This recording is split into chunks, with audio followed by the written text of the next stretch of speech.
जो आपकी क्लास हुई उसमें आपको मैंने पढ़ाया न्यूट्रिशन।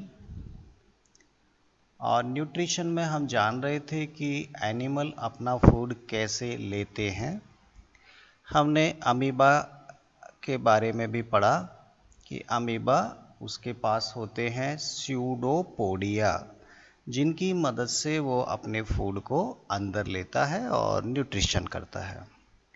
उसके बाद ह्यूमन बींग्स में न्यूट्रिशन कैसे होता है मैंने आपको समझाया कि माउथ टू एनस उसके पास एक कंप्लीट डाइजेस्टिव सिस्टम होता है और उस डाइजेस्टिव सिस्टम की मदद से उसके माउथ में जो एक कॉम्प्लेक्स फूड आता है उस फूड को यहाँ सिस्टम सिंपल फूड में चेंज करता है और ये सिंपल फूड बॉडी हमारी एब्जॉर्ब कर लेती है और एब्जॉर्ब करने के बाद ब्लड इसको हमारी हर लिविंग सेल के पास डिलीवर कर देता है।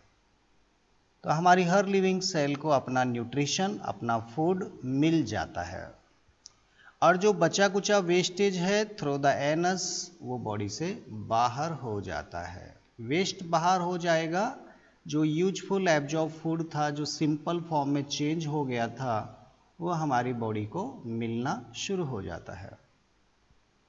कल आपको मैंने कुछ एंजाइम्स के नाम याद करवाए थे, आपको याद भी हुए होंगे, आपने थोड़ा सा बाद में पढ़ा भी होगा, ज़रूर आपको पढ़ना चाहिए। कल जो मैंने आपको बताया कि कॉम्प्लेक्स फूड में जो तीन चीज़ थी हमारी, कार्बोहाइड्रेट, प्रोटीन और फैट। कार्बोहाइड्रेट को हमने तोड़ा था ग्लूकोज में, प्रोटीन को हमने तोड़ा था अमीनो एसिड में और फैट को तोड़ा था हमने फैटी एसिड और ग्लिसरॉल में। याद आ रहा है? कल ये क्लास हमारी हो गई थी। और जो एंजाइम्स हमने यूज किए थे एक बार उनके नाम फिर से मैं आपको बता देता हूँ। यहाँ पर था आपका एमाइलेज, यहाँ प्रोटीन के लिए दो थे, एक का नाम था पेप्सिन और एक का नाम था ट्रिप्सिन। और फैट के लिए हमारे पास था लाइपेज। अब ये कहाँ क्या चीज़ डाइजेस्ट होती है, किस जगह कैसा होता है, डाइजेस्टिव सिस्टम कैसा होता है, ये कहानी आज आपको समझनी है। ये हमारा बेसिक कंसेप्ट था जो पहले हमको मालूम होना ज़रूरी है, उसके बाद ही डाइजेस्टिव सिस्टम हमको समझ में आता है। ठीक है, तो अब चलिए कहानी शुरू करते हैं। फूड कैसे कहाँ से एंटर कर रहा है। सबसे पहले आपको अपना माउथ बनाना है, इसके ऊपर आपकी नॉस्ट्रिल्स हैं और नॉस्ट्रिल्स और माउथ आप देखते हैं एक कॉमन चैम्बर में इस तरह से खुलती हैं। हाँ, ये आपका कॉमन चैम्बर है और इस तरह से पाइप आपका आता है। यहाँ आपके जीभ लगी है, यहाँ आपके दांत लगे हैं, ये आपका माउथ है और ये जो चैम्बर है इसको हम ओरल कैविटी या माउथ कैविटी बोलते हैं। माउथ कैविटी या ओरल कैविटी, जिसके अंदर आपकी जीभ है और आपके दांत लगे हैं। ऊपर से नॉस्ट्रिल्स है तो उसमें से हवा आती है, हवा इसी में जाती है, फूड भी यहीं पे आता है। तो ये जो एक कॉमन पाथ है जिसमें एयर और फूड दोनों साथ साथ आते हैं, इस पार्ट को हम बोलते हैं फेरिंग्स। इसको क्या बोलते हैं? फेरिंग्स। ठीक है, थोड़ा सा नाम अगर याद हो जाए तो ठीक है। Buccal cavity, mouth cavity, oral cavity, हाँ कुछ भी जो नाम आपको याद हो जाए। और ये pharynx is a common path for food as well as for air. ठीक है, अब जब हम आगे इस रास्ते में बढ़ते हैं तो देखिए ये जो एयर है वो एयर तो एक अलग नली से चली जाएगी, वो जाएगी आपके लंग्स के लिए। हाँ, इधर आपके कौन होंगे? लंग्स होंगे। यहाँ पे हवा आपके चली जाएगी। हमको देखना है फूड वाला रास्ता। तो फूड वाला रास्ता अब आगे अलग सेपरेट जाएगा, वो उसको लंग्स से कोई मतलब नहीं, इसमें केवल फूड आगे आएगा। यहाँ पर एक ढक्कन लगा रहता है जिसे हम एपिग्लॉटिस बोलते हैं, वो फूड को इस सांस नली में जाने से रोकता है।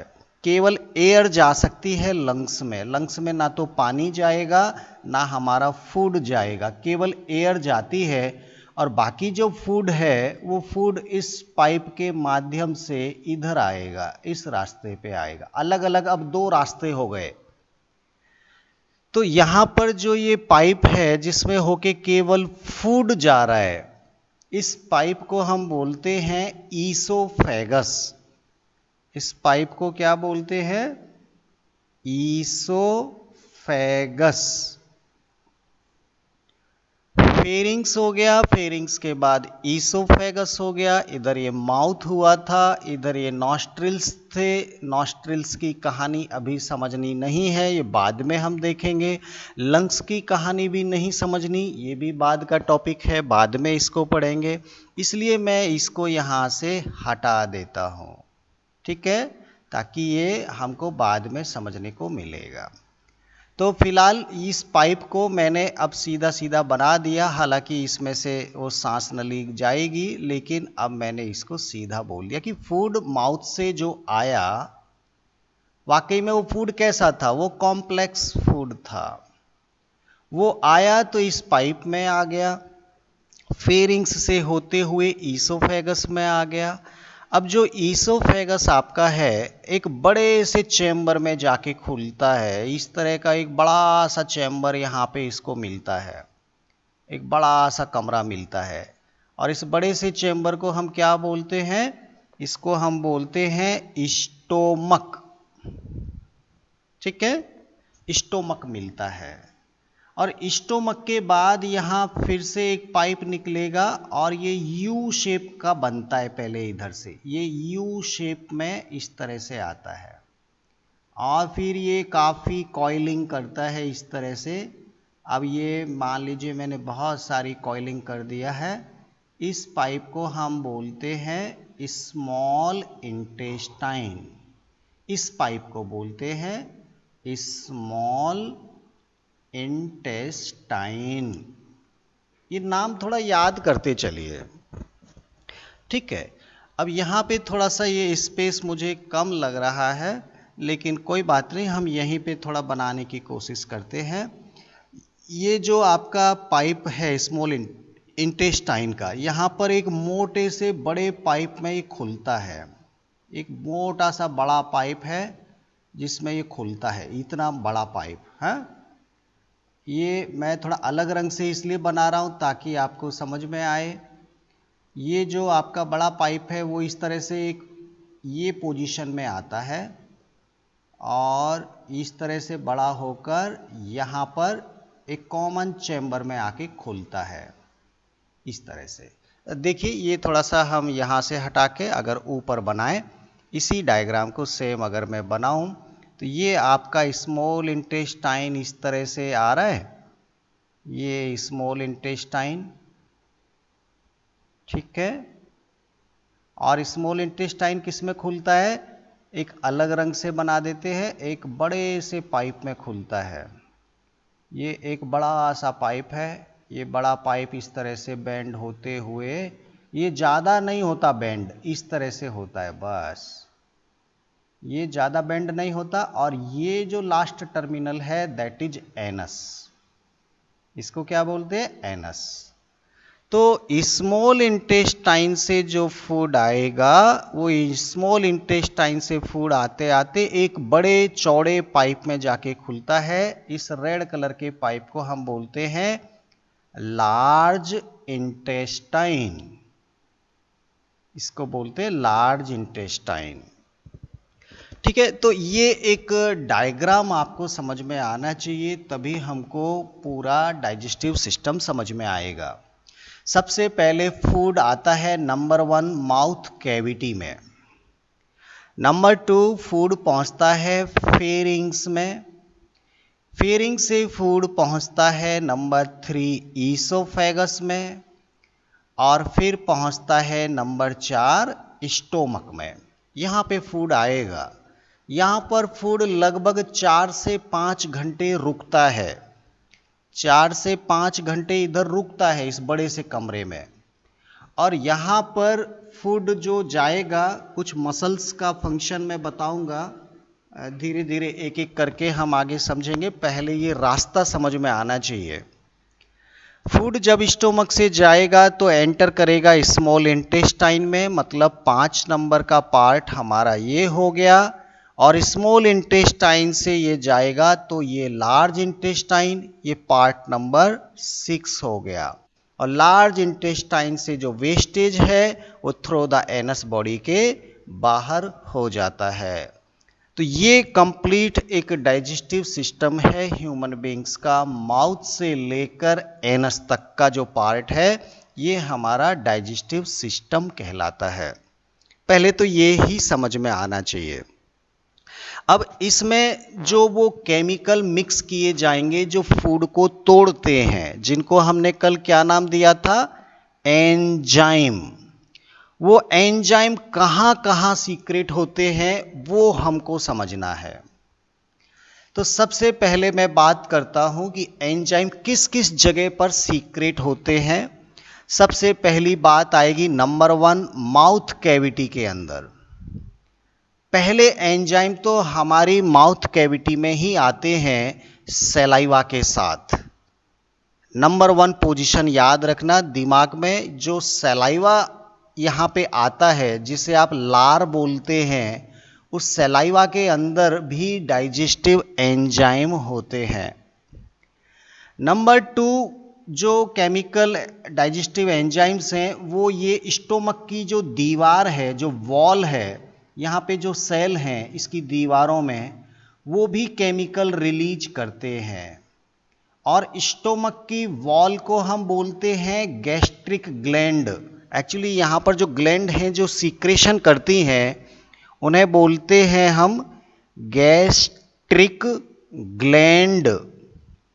यहाँ पे कौन सी ग्लैंड थी, यहाँ पे ग्लैंड थी सैलाइवरी ग्लैंड। सैलाइवरी ग्लैंड मतलब लार बनाने वाली ग्रंथि। ग्लैंड, ग्लैंड जो कुछ सीक्रेट करती है उसको ग्लैंड बोलते हैं। तो माउथ कैविटी में तो सैलाइवरी ग्लैंड थी जिन्होंने सैलाइवा बनाया और उस सैलाइवा में एंजाइम मौजूद थे, नंबर 1। नंबर 2 स्टोमक की दीवारों में मौजूद गैस्ट्रिक ग्लैंड ने भी बनाए। इसका मतलब स्टोमक भी एंजाइम बनाता है। 2 जगह समझ में आ गई। तीसरा हम बात करें तो हमारी स्मॉल इंटेस्टाइन की दीवारों से भी एंजाइम निकलते हैं। स्मॉल इंटेस्टाइन की दीवारों से भी एंजाइम निकलते हैं और ये एंजाइम फाइनल डाइजेशन करते हैं फूड का। हालांकि हमें क्लास 10th में इनके बारे में अभी नहीं पढ़ना है, फिर भी ये आपको मालूम होना चाहिए कि स्मॉल इंटेस्टाइन भी एंजाइम निकालती है। ठीक है, तो ये हम मान लेते हैं नंबर 3 पार्ट हो गया आपके स्मॉल इंटेस्टाइन।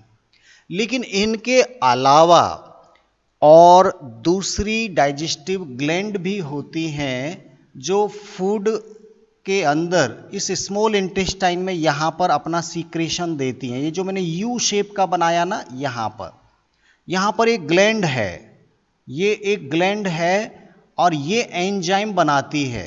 ये 4 नंबर मैंने बोल दिया, ये भी एंजाइम बनाती है और वो एंजाइम यहाँ पर आकर मिक्स होते हैं फूड के साथ। इस ग्लैंड को हम बोलते हैं पैंक्रियाज। इसको क्या बोलते हैं, पैंक्रियाज। तो ये भी एंजाइम बनाता है। ठीक है, ये समझ में आया कहाँ होता है, जहां पर स्टोमक का फूड जैसे ही स्मॉल इंटेस्टाइन में आता है तो उसमें पैंक्रियाज अपने सीक्रेशन मिला देता है। अब इस साइड में तो हो गया पैंक्रियाज, इसकी दूसरी साइड में यहां पर होता है लीवर। यहां पे कौन होता है, लीवर। ये लीवर भी अपने केमिकल निकालता है जो एक छोटे से थैले के अंदर बंद कर लेता है। ये जो ऊपर का पार्ट है इसे हम लीवर बोलते हैं। लीवर बोले तो आपका जिगर, हाँ जिगर बोलते अपने नॉर्मल भाषा में लीवर। लीवर कमजोर हो गया ऐसे कहते हुए आपने कई बार सुना होगा। और लीवर जो कुछ भी बनाता है वो इस छोटे से थैले में आके इकट्ठा हो जाता है और इस छोटे से थैले को हम बोलते हैं गॉल ब्लैडर। Gall bladder. तो गॉल ब्लैडर खुद कोई केमिकल नहीं बनाता। गॉल ब्लैडर में जो केमिकल इकट्ठे रहते हैं वो लीवर के रहते हैं, लीवर बनाता है और लीवर के ये केमिकल यहाँ इकट्ठे हो गए और ये केमिकल भी एक नली से आकर इस पैंक्रियाज की नली में ही खुल जाते हैं। इस पैंक्रियाज की नली में खुलते हैं और यहाँ से ये इसमें वापस इसी जगह पर रिलीज हो जाते हैं। ये सर थोड़ा कॉम्प्लेक्स हो गया, समझ में नहीं आ रहा है, एक बार फिर से बताइए। देखो भाई ये आपका हो गया स्टोमक, ठीक है, और ये हो गई आपके स्मॉल इंटेस्टाइन, ये आपके स्मॉल इंटेस्टाइन। तो यहाँ पर हुआ क्या, यहाँ पर दो चीज और हैं जिन्होंने अपना सीक्रेशन इसमें मिक्स किया। पहला तो यहाँ पर मैंने मिक्स किया एक पैंक्रियाज, ये पाइप ऐसे और ये आपका पैंक्रियाज, इसने जो कुछ भी बनाया वो कहाँ पे मिक्स हो गया, स्मॉल इंटेस्टाइन में, यहाँ से जाके यहाँ चला जाएगा। इधर से फूड आ रहा है, ये स्टोमक है, स्टोमक से फूड आएगा तो यहाँ आएगा, पैंक्रियाज उसमें अपना सामान डाल देगा और इधर की साइड में आपके पास है लीवर और लीवर ने अपना जो सीक्रेशन इकट्ठा किया वो गॉल ब्लैडर में, ये लीवर हो गया, ये आपका गॉल ब्लैडर हो गया। और गॉल ब्लैडर से एक नली निकलती है, यहाँ से एक नली निकलती है और ये नली जाके खुलेगी इधर, इसको क्रॉस करते हुए ये नली आएगी इस जगह पर। देखिए थोड़ा समझने की कोशिश करना, ये नली ऐसे आएगी, ये यहाँ पर। तो यहाँ स्मॉल इंटेस्टाइन में केवल ये एक ही ओपनिंग है जहाँ से केमिकल आते हैं।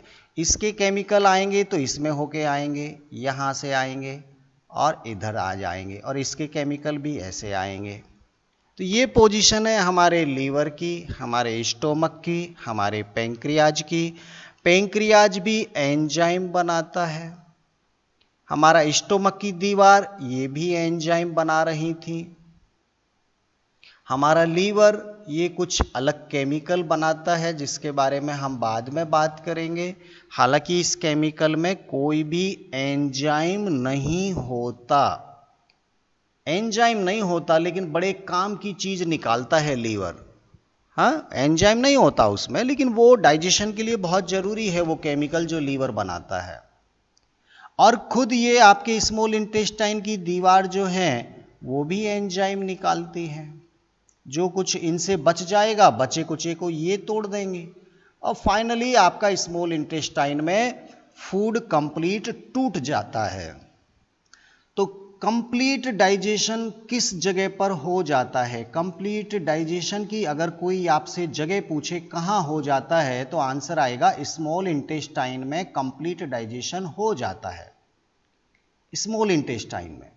और इसी की दीवारों से फूड ब्लड में चला जाएगा, एब्जॉर्ब हो जाएगा। स्मॉल इंटेस्टाइन से ही एब्जॉर्ब होता है फूड, डाइजेस्ट होता जा रहा है, पचता जा रहा है और डिफ्यूजन होकर ब्लड में जाता जा रहा है। मैं बोलूंगा कंप्लीट डाइजेशन भी होता है और कंप्लीट एब्जॉर्प्शन भी हो जाता है फूड का स्मॉल इंटेस्टाइन में। और लार्ज इंटेस्टाइन जब होगी, जो बड़ी पाइप है, वो केवल और केवल वाटर को एब्जॉर्ब करती है, केवल वाटर को एब्जॉर्ब करती है और उसका डाइजेशन में कोई रोल नहीं होता। लार्ज इंटेस्टाइन में ना तो कोई एंजाइम सीक्रेट होता है, ना वहाँ कोई डाइजेशन होता है, ना वहाँ किसी और चीज़ का फूड का एब्जॉर्प्शन होता है, केवल पानी का एब्जॉर्प्शन होता है। तो इतनी कहानी अगर आपको समझ में आई तो एक बार फिर से लेके चलूँगा आपको माउथ कैविटी पर कि आखिर माउथ में क्या क्या होता है। ठीक है, तो चलिए हम बात करते, ये आपका माउथ थोड़ा बड़ा बना देता हूँ, ये माउथ है। इस माउथ में एक तो आपके टंग लगी है, जीभ लगी है, मस्कुलर होती है जीभ जिस पर टेस्ट बड्स होती हैं, स्वाद लेने का काम करती है, और यहाँ पर दांत लगे होते हैं। ठीक है, और सैलाइवरी ग्लैंड जो होती है वो यहाँ पर 3 पेयर होती हैं। 3 पेयर बोले तो टोटल 6 होती हैं। वो 6 यहाँ पर इधर उधर मैं फिलहाल बना रहा हूँ, चलो यहाँ पे ऐसे बना दिया, 3 बना दिया। ये इनका सीक्रेशन इसमें आता है, इनके पाइप आते हैं और उन पाइप से लार निकलती है। मैं केवल आपको समझाने के लिए बना दिया हूँ, इनके भी अलग अलग नाम है, पोजीशन अलग अलग है, लेकिन फिलहाल आप समझिए।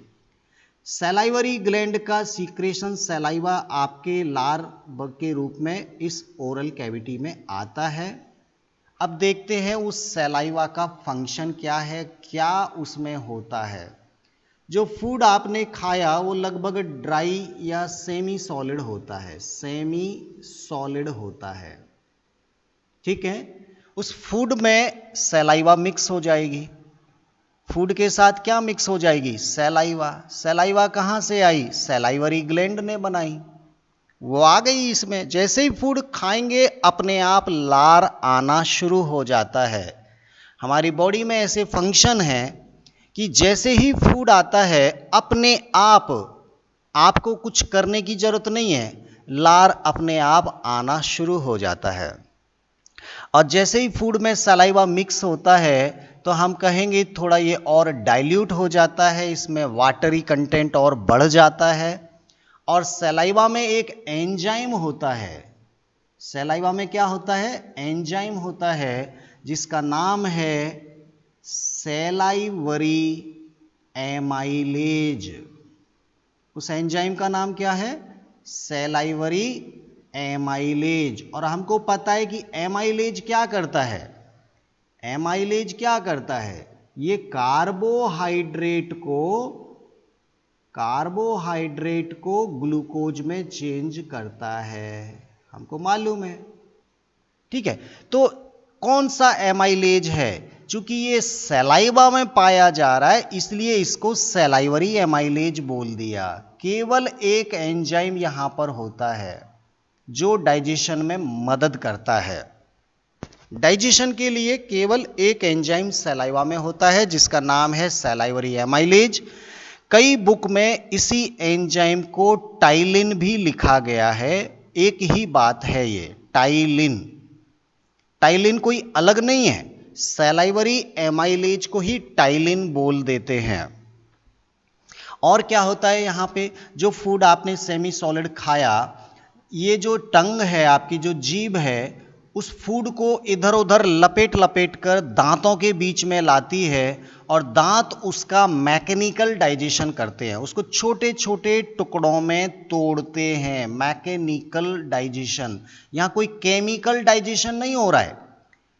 केवल उनको जो बड़े बड़े रोटी के टुकड़े आपने खाए उनको पीस पीस कर उनको एक लुगदी के रूप में कन्वर्ट कर देती है जीभ और दांत। और जो एक निवाला बन गया आपके माउथ में, जो एक लुगदी जैसा बन गया है, उस लुगदी वाले फूड को हम बोलते हैं बोलस। हालांकि ये अभी आप याद करने की जरूरत नहीं है। तो ये फाइनली जो फूड है अब ये इस तरह से लसलसा हो गया, इसमें सैलाइवा मिक्स हो गया और सैलाइवा मिक्स होके जितना टाइम तक ये एंजाइम काम किया उतना उसमें हल्का फुल्का डाइजेशन हो गया कार्बोहाइड्रेट का। केवल कंप्लीट डाइजेशन नहीं हुआ, केवल थोड़ा बहुत जितना समय मिला सैलाइवा को उतना उसने तोड़ फोड़ दिया, पूरा नहीं टूटा। अभी पूरा तो बहुत बाद में आगे जाके टूटेगा। ठीक है, लेकिन यहाँ डाइजेशन केमिकल भी शुरू हो गया। यहाँ पर मेन जो डाइजेशन होता है वो मैकेनिकल होता है, जिसमें कोई केमिकल का इस्तेमाल नहीं होता, वो केवल आपके जीभ और दांत उसको करते हैं, और फूड आपका लुगदी में कन्वर्ट हो गया, जिसे हम बोलस कहते हैं। अब ये यहाँ से जाएगा फेरिंग्स से होते हुए ईसोफेगस में। ये मान लीजिए यहाँ फेरिंग्स हो गई, अब ये हो गया ईसोफेगस। अब सवाल ये आता है कि ईसोफेगस में कैसे आया। भाई आपकी जीभ इसको धक्का मारेगी और ये तुरंत नीचे आ जाएगा। ये आ गया फूड आपका, जीभ ने धक्का मार दिया और आप उसको निगल गए, गटक गए। अब जो ये पाइप की दीवारें हैं, इधर से ये पिचक जाएगी, ऐसे पिचक जाएगी तो फूड आगे बढ़ेगा। अब फूड यहां पहुंच गया, अब यहां की दीवारें पिचक जाएंगी, इस पाइप को एकदम पिचका देंगे तो फूड और आगे बढ़ गया, फिर पिचका देंगे तो फूड और आगे बढ़ गया। तो फूड केवल आगे बढ़ सकता है, ऐसा नहीं है कि वो उल्टा आ जाए। ये जो मसल्स हैं इस ईसोफेगस की, उनके कारण ऐसा होता है। और यहां जो ये मूवमेंट हो रहा है फूड का, ईसोफेगस की मसल्स के द्वारा जो मूवमेंट हो रहा है टुवार्ड्स द स्टोमक, इस मूवमेंट को एक नाम दिया गया है जो आपको याद रखना है। इसको बोलते हैं हम पेरिस्टेल्टिक मूवमेंट। इसको हम क्या बोलते हैं? पेरिस्टेल्टिक मूवमेंट। ये आपको याद होना चाहिए, पेरिस्टेल्टिक मूवमेंट। तो पेरिस्टेल्टिक मूवमेंट कहाँ देखने को मिलता है? ये हमको ईसोफेगस में देखने को मिलता है, जिसमें with the help of muscles the food will be pushed forward towards the stomach. इधर कौन आ जाएगा? अब स्टोमक आ जाएगा, स्टोमक की तरफ आ गया फूड, और यहां से इसको पिचका लेंगे बाद में कि फूड जो एक बार यहां पे आ गया, अब वो मसल्स ने इसको गेट को बंद कर दिया, पिचका दिया इस पाइप को, अब फूड वापस ऊपर नहीं जा सकता। गेट बंद हो गया, केवल अंदर आने दिया, बाहर नहीं जाने दिया। ये जो यहां वाल्व लगे हैं इनको हम बोलते हैं इन्स्फिंक्टर,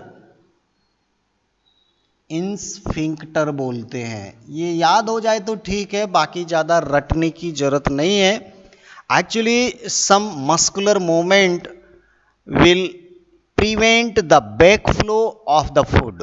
वो यहां से पिचक जाएगा पाइप तो फूड का बैकफ्लो नहीं हो पाएगा। ठीक है, यहां तक की कहानी आपको आसानी से समझ में आ गई होगी। पहले ओरल कैविटी में क्या हुआ? सलाइवा मिक्स हो गया, उसने थोड़ा बहुत कार्बोहाइड्रेट को तोड़ दिया, और पेरिस्टेल्टिक मूवमेंट के कारण फूड आगे ईसोफेगस से होते हुए स्टोमक में पहुंच गया। ये स्टोमक में फूड आपके पहुंच गया। यहां पर थोड़ा सा जब आपने इसको समझा होगा तो आपके दिमाग में छोटे मोटे सवाल आ रहे होंगे, हम लास्ट क्लास में थोड़ा डिस्कशन कर लेंगे। अभी हम थोड़ा और आगे बढ़ते हैं कि स्टोमक में क्या क्या होता है। ठीक है, आपके दिमाग में एक सवाल आता है कि सर ये फूड तो अंदर आता है, लेकिन जब हमको वॉमिटिंग होती है, जब हमको वॉमिटिंग होती है तो ये फूड वापस चला जाता है। हाँ, वो चला जाएगा। क्यों? क्योंकि वो सिग्नल आपके ब्रेन से आता है वॉमिटिंग का, और ब्रेन यहाँ की मसल्स को बोलती है, क्योंकि मसल्स कैसी होती हैं? वॉलेंटरी मसल्स होती हैं। वो मसल्स को बोलता है कि तुमको रिलैक्स होना है, ये गेट खुल गया, ये गेट खुल गया, और स्टोमक की दीवारों में जो मसल्स हैं उनको एकदम कॉन्ट्रैक्ट कर दिया, स्टोमक को एकदम पिचका दिया, प्रेशर लगा दिया, और इस स्टोमक के आगे वाला जो गेट है वो बंद है, और इसको रिलैक्स कर दिया, ये वाले गेट को खोल दिया, और इसकी दीवारों को एकदम पिचका दिया, प्रेशर लगा दिया मसल्स ने। वॉलेंट्री मसल्स है ना, ब्रेन से सिग्नल आया वॉमिटिंग का कि वॉमिटिंग करना है, कुछ गलत खा लिया आपने, तो फिर पूरा फूड प्रेशर के साथ आपके माउथ से बाहर आ जाएगा। इसको हम वॉमिटिंग कहते हैं। वॉमिटिंग होना डिपेंड करता है हमारे ब्रेन के ऊपर। ब्रेन जैसा सिग्नल भेजेगा हमारा बॉडी उसी हिसाब से काम करता है। ठीक है, एक ये कंसेप्ट हो गया। अब थोड़ा स्टोमक में देखते हैं वहां क्या होता है। तो पेरिस्टल्टिक मूवमेंट के कारण फूड आपका पहुंच चुका है स्टोमक में। ये मान लीजिए स्टोमक है, और यहाँ का जो वाल्व है, यहाँ पे भी वाल्व है, इसको बंद करके रखते हैं, ये भी क्या है, इंस्फिंक्टर। यहाँ पर भी क्या है, ये भी बंद हो गया, इसको भी बोलते हैं इंस्फिंक्टर। मसल से उस पाइप को पिचका दिया ना भाई, आपने नली जिसमें पानी जाता है बीच में से इसको पिचका दो तो आगे का पानी बंद हो जाएगा ना जाना। ठीक ऐसे ही इस पाइप को यहाँ हमारा ब्रेन खोलता रहता है, बंद करता रहता है। अब फूड आपका पहुंच गया यहाँ पर। फूड वो लुगदी के रूप में पहुंचा है, वाटरी, बहुत ज़्यादा हार्ड नहीं है, थोड़ा सॉफ्ट हो गया था, जीभ ने, दांतों ने अपना काम किया था। अब फूड यहाँ लगभग 4 से 5 घंटे रुकने वाला है। और जब ये 4-5 घंटे रुकेगा तो इसकी दीवारों में जो सेल मौजूद हैं, ये दीवार काफ़ी मोटी होती हैं। ये जो स्टोमक की दीवारें हैं, चारों तरफ से, चूंकि एक बड़ा सा कमरा है, चेंबर है, तो ये जो दीवारें हैं इनमें वो सेल मौजूद हैं जो यहाँ पर एंजाइम सीक्रेट करेंगे। एक्चुअली इनके अंदर मौजूद हैं गैस्ट्रिक ग्लैंड, गैस्ट्रिक ग्लैंड, ठीक है, और वो अपना सीक्रेशन इसमें डालना शुरू करती हैं। चारों तरफ से वो केमिकल टपकना शुरू होता है इस फूड के ऊपर, यहां से चारों तरफ से। और जब ये केमिकल इसके ऊपर गिरते हैं तो ये केमिकल इस फूड को ब्रेक करते हैं, मतलब तोड़ते हैं। हम कहेंगे कि वो क्या कर रहे, वो डाइजेशन का काम कर रहे हैं। ठीक है, ये केमिकल जो गैस्ट्रिक ग्लैंड के जो केमिकल हैं वो इस डाइजेशन प्रोसेस में हेल्प कर रहे हैं। सवाल ये आता है कि आखिर स्टोमक की दीवारों से कौन कौन से केमिकल निकलते हैं, यहां पर बहुत इंपॉर्टेंट है।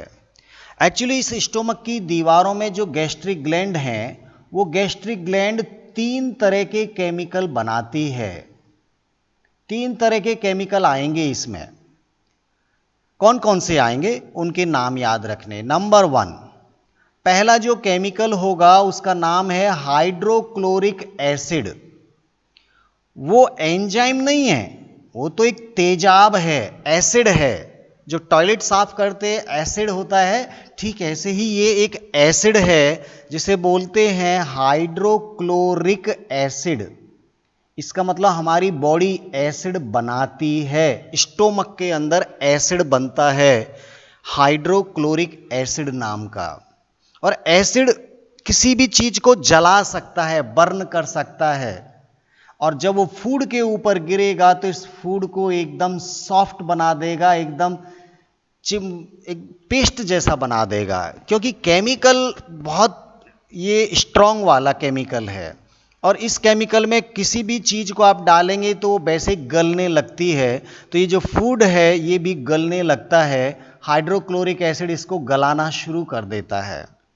ठीक है, हाइड्रोक्लोरिक एसिड ने इसको गला दिया। हम बात करेंगे हाइड्रोक्लोरिक एसिड क्या क्या काम करता है। उससे पहले जान लें 3 टाइप के जो केमिकल हैं और क्या निकलता है।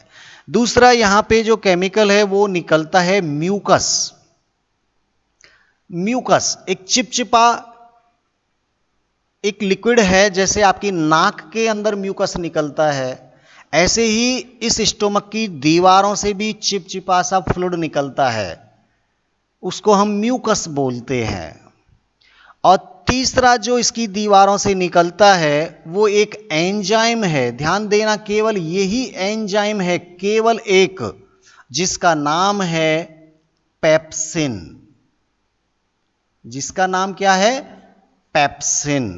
केवल पेप्सिन एंजाइम निकलता है। हालांकि ऐसे बच्चे जो केवल दूध पीते हैं, खाना नहीं खाते, केवल दूध पीते हैं, शिशु जिनको बोलते हैं इन्फेंट, उनके अंदर एक एंजाइम और निकलता है जिसे हम रेनिन बोलते हैं।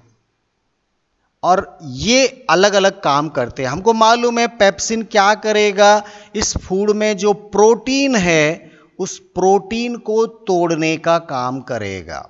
इस फूड में प्रोटीन बहुत सारा है ना, हमने खाना खाया उसमें प्रोटीन होगा, तो उस प्रोटीन को कौन तोड़ेगा? पेप्सिन तोड़ेगा। रेनिन क्या करता है? रेनिन केवल मिल्क का डाइजेशन करता है। चूंकि बच्चा केवल मिल्क पीता है इसलिए मिल्क डाइजेशन में हेल्प करता है। मैं ये कह सकता हूं कि रेनिन एंजाइम उन छोटे छोटे बच्चों में दूध को दही में कन्वर्ट करता है, मिल्क को कर्ड में कन्वर्ट करता है। तो इसका मतलब हम जो दूध पीते हैं उसकी बजाय अगर हम ऑलरेडी बना बनाया दही खाएंगे तो हमको रेनिन की जरूरत ही नहीं होगी। हालांकि हम जो दूध पीते हैं तो बड़े लोगों में ये बहुत कम होता है, नेग्लिजिबल होता है, इसका कोई खास रोल नहीं है। वहाँ पे तो दूध की प्रोटीन को प्रोटीन वाला एंजाइम पचाएगा, उसमें जो कार्बोहाइड्रेट है वो कार्बोहाइड्रेट वाला एंजाइम पचाएगा। ये स्पेशली केवल छोटे बच्चों में पाया जाता है जो मिल्क डाइजेशन में मदद करता है। वाकई में दूध की बजाय दही खाना ज़्यादा अच्छा होता है हमारे डाइजेस्टिव सिस्टम के लिए। दही में और भी अच्छी अच्छी क्वालिटी डेवलप हो जाती हैं, इसलिए दूध पियो, वैसे पीना चाहिए, दूध में भी बहुत कुछ अलग है, लेकिन दूध अगर नहीं पी रहे तो दही तो कम से कम खाना चाहिए। ठीक है, ये बहुत ज़रूरी है, कुछ ना कुछ मिल्क या कर्ड हमको लेना चाहिए हमारे फूड में। 3 चीज निकली स्टोमक से, नाम याद हो गए होंगे, हाइड्रोक्लोरिक एसिड, म्यूकस और एंजाइम। तीनों चीज क्या कर रही हैं? जो स्टोमक में फूड 4 से 5 घंटे रहने वाला है उसका डाइजेशन कर रही हैं। अब एक एक चीज का फंक्शन थोड़ा समझ लेते हैं। एंजाइम का फंक्शन तो समझ में आ गया कि वो पेप्सिन निकलता है और पेप्सिन प्रोटीन को तोड़ता है। इसका मतलब इस फूड में जो कार्बोहाइड्रेट है अब उसका कुछ नहीं बिगड़ेगा, थोड़ा बहुत सलाइवा ने काम किया था, बाकी तो पूरा सुरक्षित रहेगा यहां पे। और यहां पे जो फैट है, फैट को भी कोई अभी प्रॉब्लम नहीं होगी क्योंकि फैट के लिए कोई एंजाइम नहीं आया। केवल और केवल प्रोटीन को तोड़ने का काम होगा और वो भी 100% प्रोटीन नहीं टूट पाएगी स्टोमक में, थोड़ा बहुत 40-50% यहां पर टूट जाएगी और वो कंप्लीट अभी नहीं टूटेगी, ये भी दिमाग में रखना है। तो डाइजेशन यहां पे हो रहा है, यहां पे मेन जो काम कर रहा है वो काम कर रहा है हाइड्रोक्लोरिक एसिड। क्या करता है हाइड्रोक्लोरिक एसिड वो हमको समझना है। हमको ये भी जानना है म्यूकस क्या करता है। पहले म्यूकस को समझ लेते हैं। देखिए, जब इसमें हाइड्रोक्लोरिक एसिड आएगा और वो एसिड हमारे जब फूड को गला सकता है तो हमारी स्टोमक की वॉल को, यहाँ की सेल को भी गला सकता है, इसकी दीवारों को जला सकता है, जला सकता है ना। तो खुद अपनी दीवारों के चारों तरफ ये चिपचिपा सा म्यूकस का कवर बना लेता है, चारों तरफ वो चिपचिपा चिपचिपा म्यूकस इसमें पाया जाएगा। और जब म्यूकस पाया जाएगा तो अब उसकी दीवारें सुरक्षित हो जाएंगी। अपनी खुद की वॉल को एसिड से बर्न होने से बचाने के लिए ये म्यूकस का लेयर बना लेता है। और यहाँ जब HCl होगा तो इस म्यूकस के कारण हमारी जो स्टोमक की वॉल है वो सुरक्षित रहेंगी। और म्यूकस भी काफ़ी थिक होता है, बहुत मोटा एक लेयर, चिपचिपा पानी का सा एक लेयर बना लेता है ये म्यूकस। तो ये हमारी दीवारों को जलाने से रोकता है, क्योंकि अंदर एसिड तो आएगा, एसिड निकलेगा उन सेल से, लेकिन हमारी स्टोमक की वॉल सुरक्षित रहेंगी। ठीक है, यहां हाइड्रोक्लोरिक एसिड है लेकिन हमारी दीवार सुरक्षित रहेगी। अगर किसी व्यक्ति में ये म्यूकस कम बना, सपोज ये कम बना यहां पर, तो इससे क्या प्रॉब्लम होने वाला है? ये जो आपकी वॉल है उनके संपर्क में ये हाइड्रोक्लोरिक एसिड आना शुरू हो जाएगा और इन दीवारों को जलाना शुरू करेगा, इनको बर्न करेगा और हमको पेट में जलन फीलिंग आएगी, जिसे हम बोलते हैं एसिडिटी। एसिडिटी क्यों आई? क्योंकि हमारी बॉडी में हाइड्रोक्लोरिक एसिड तो बहुत ज़्यादा बन गया और म्यूकस कम बना। जिसके कारण हमारी दीवारें ओपन हो गई, सुरक्षित नहीं रह पाई और हाइड्रोक्लोरिक एसिड ने हमारी स्टोमक की दीवारों को थोड़ा थोड़ा जलाना शुरू कर दिया और आपको ऐसे लगेगा जैसे पेट में आग लग रही है, बर्न हो रहा है, अंदर से कुछ जल रहा है और इस प्रॉब्लम को बोलते हैं एसिडिटी। ये कैसे दूर हो सकती है? नंबर 1, हाइड्रोक्लोरिक एसिड या तो कम बने या फिर म्यूकस बहुत ज्यादा बन जाए। म्यूकस ज्यादा बनेगा तो भी हमारी दीवारें सुरक्षित हो जाएंगी। अगर मान लीजिए एसिड बहुत बन गया तो इसको तुरंत न्यूट्रल कर देंगे तो एसिडिटी हमारी खत्म हो जाएगी। इसके लिए हमको एसिड को न्यूट्रल करने के लिए क्या खाना पड़ेगा? कोई बेस लेना पड़ेगा। एसिड और बेस जब रिएक्शन करते हैं तो न्यूट्रल हो जाता है, सॉल्ट बनते हैं।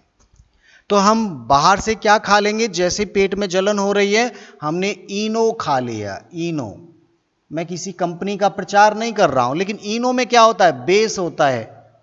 अब बेस जैसे ही जाएगा वो न्यूट्रल कर देगा। आपने केमिस्ट्री में पढ़ा होगा, एक मिल्क ऑफ मैग्नीशिया आता है, एक बोतल में एक लिक्विड आता है मिल्क ऑफ मैग्नीशिया। अगर उसके 2 ढक्कन दवाई हम पी लेंगे तो वो जाकर भी इस एसिड को कम कर देता है, इसको न्यूट्रल कर देता है और हमको एसिडिटी से राहत मिल जाती है। ये कंसेप्ट आपको अभी क्लियर कर लेना है। अब बचा हमारा हाइड्रोक्लोरिक एसिड। हाइड्रोक्लोरिक एसिड क्या करता है ये भी थोड़ा सा जानने की कोशिश करते हैं। हम बात करेंगे function of hydrochloric acid. Function of hydrochloric acid क्या करता है?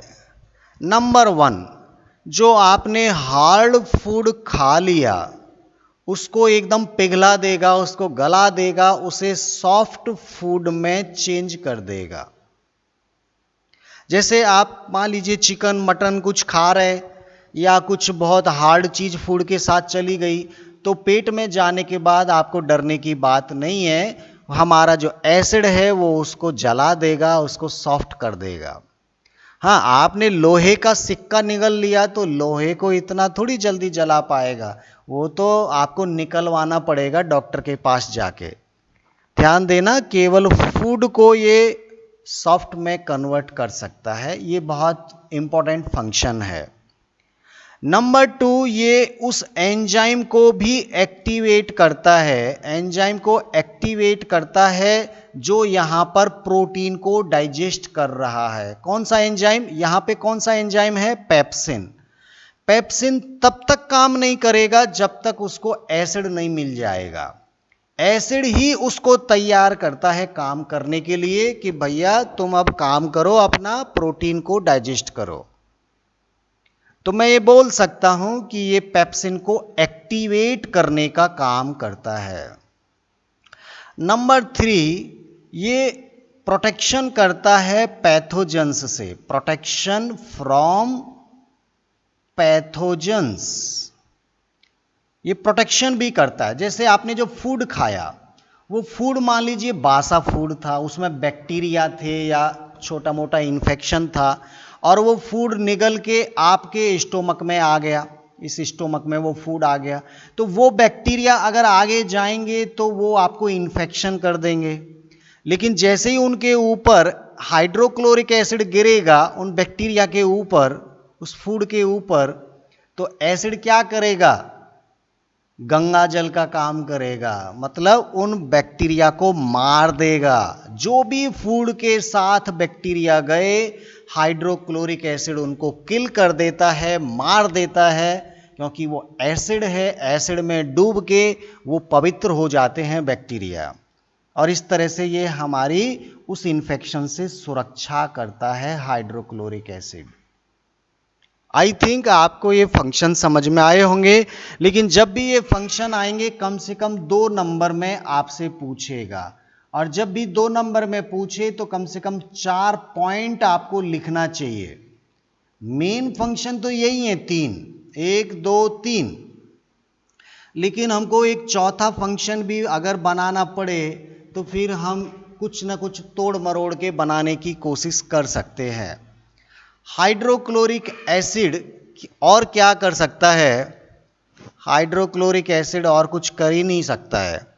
ये हार्ड फूड को सॉफ्ट फूड में कन्वर्ट करता है, बीमारियों से होने का वो जो इन्फेक्शन होने के चांस है उससे आपको बचा देगा, और ये एंजाइम को भी एक्टिवेट कर देता है, और कहीं ना कहीं एसिडिक मीडियम प्रोवाइड करता है inside the stomach, inside the stomach. अब ये मैंने फालतू का एक पॉइंट बनाया है ताकि ये 4 पॉइंट हो जाए।